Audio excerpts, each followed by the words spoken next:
Welcome back, folks. It's all a show. And today we're going to talk about the Supreme Court, which is one of the hottest topics right now, and should be the hottest topic right now.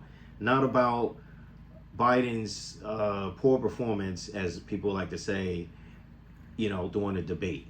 That's the least thing that should be talked about right now, because there's a lot of things that's been going on, especially with the Supreme Court. They have a lot of cases that are sitting on the table that they need to go through still.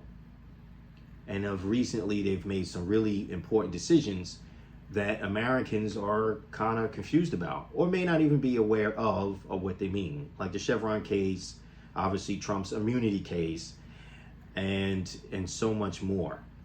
And so let's talk about the fact that some of these justices, mainly Clarence Thomas, as we know, started taking gifts before the 2000s, sometime in the 90s. And the Supreme Court has been influenced by money and gifts, vacations, things of this nature. Now, Clarence, listen to me, brother. I got to tell you, man, listen, I don't know how many hours you put into of schooling and education, suffering, enduring all that you've gotten, case after case, to being a judge and becoming a judge. And then after becoming a judge, having somebody have faith enough in you to get you the opportunity to sit upon the highest court in the country. But let me say this. Somebody took a chance and gave you that opportunity. And then you had to sit before Congress and be grilled and they granted you that opportunity. They had to vote and give you that opportunity. They gave you that opportunity to sit upon this court. But at any point in time, whether this is legal or not, did you not think that by accepting something from somebody of wealth, that they will basically want something in exchange? Nothing in life is for free, especially not in this country. Everything is about capitalism and money. So, even if you believe deep down inside that you suffered and endured so much before getting the blessing of being able to sit upon this highest court in this country, you had to think that the optics of this would not look good. Now, there is a such thing as an unfair case or hearing that would make it a mistrial, right, Mr. Roberts, right? How can American people or any corporation that had a case that came before the Supreme Court now honestly think that their case was viewed with the best honor and integrity and that they got a fair hearing? Can you honestly answer that for me? No matter what the cases were over the last 20 years or 30 years that have come before the Supreme Court, could you honestly think that now, if I'm some kind of corporation and I lost, right, a case, a class action suit, whatever it may be, and it came before the Supreme Court, could I honestly say that it was a fair hearing? I'm going to say, look, this is now everything should have to be reviewed one more time again, because we have a member who sat upon the court that decided to take gifts. And this should be in real deep thought. Now, I know recently you guys had a hearing on this, and Brett, you came up with this idea that, or notion that if the gift comes after the deed, that it's considered like a tip. If the person approached you guys and say, hey, look, you guys got a case coming up and I need this case to go in my favor, and don't pay you up front, but then after you make a ruling in their favor, it still doesn't look good. And so now everyone has to wonder, and all you judges and you prosecutors out there that have cases right now that's on the books right now, no matter what those cases are, civil or criminal,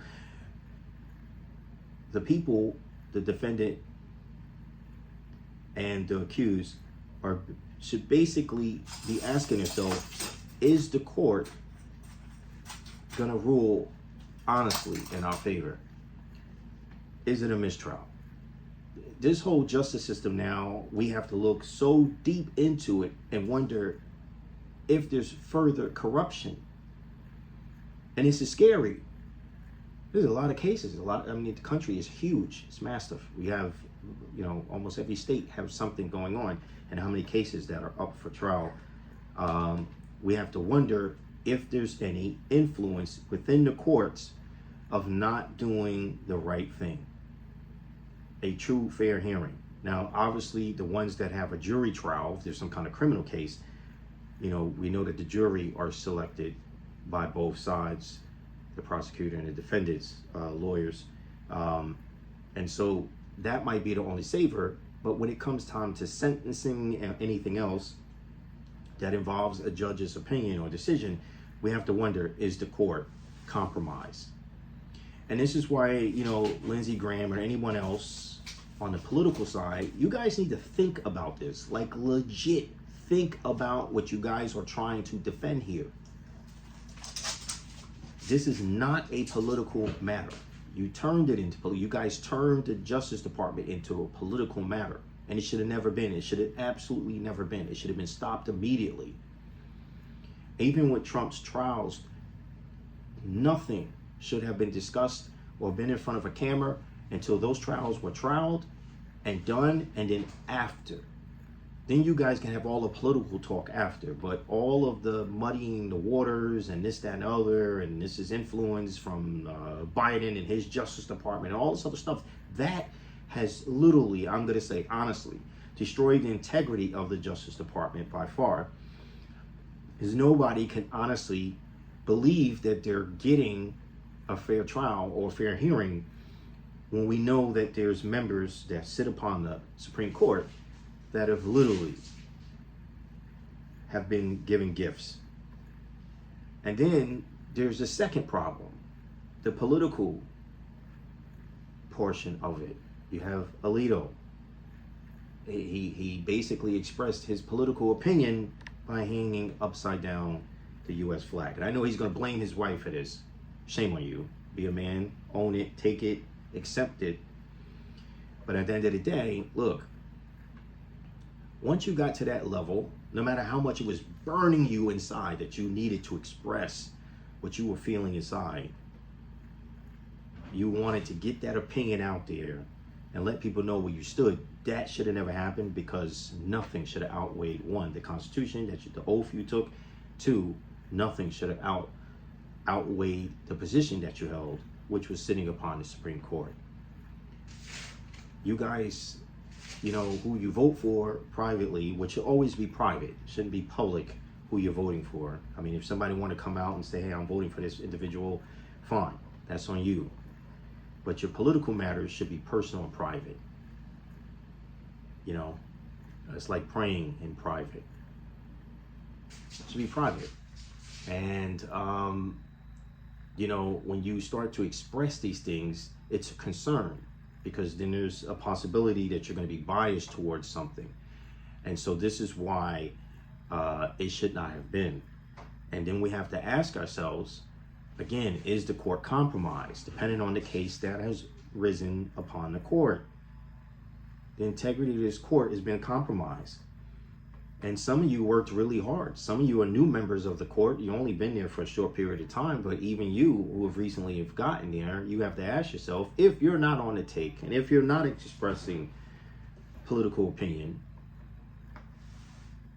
do I feel comfortable with my colleagues next to me? Are they honestly doing this according to the law?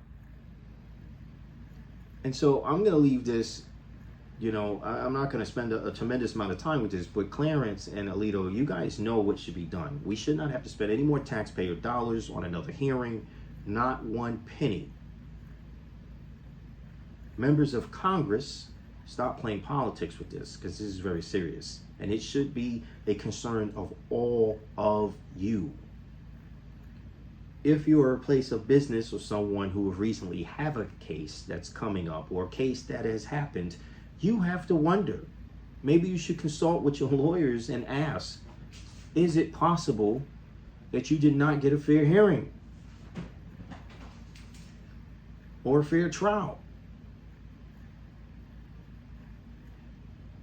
This should be a wake-up call that politics belong in DC. And it should only be happening when you're up for re-election. Then you can sling all the mud and dirt that you want, or facts that you want, to the voters because you're trying to win your seat. And if you're running for president, same thing applies. There's certain things, for a lot of reasons, why we did not allow for political thoughts or opinions to be allowed or part of the Justice Department,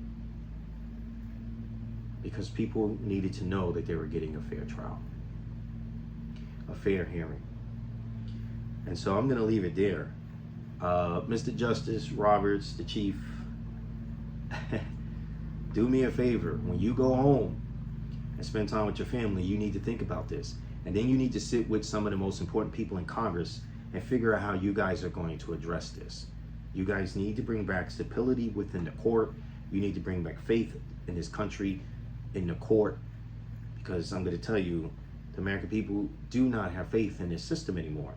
And if anyone thinks that this involves Trump, this has nothing to do with Trump, because this was happening before Trump ever ran for president, ever announced that he ran for president. This is a separate matter. He's caught up in it because he has legal cases that are before him.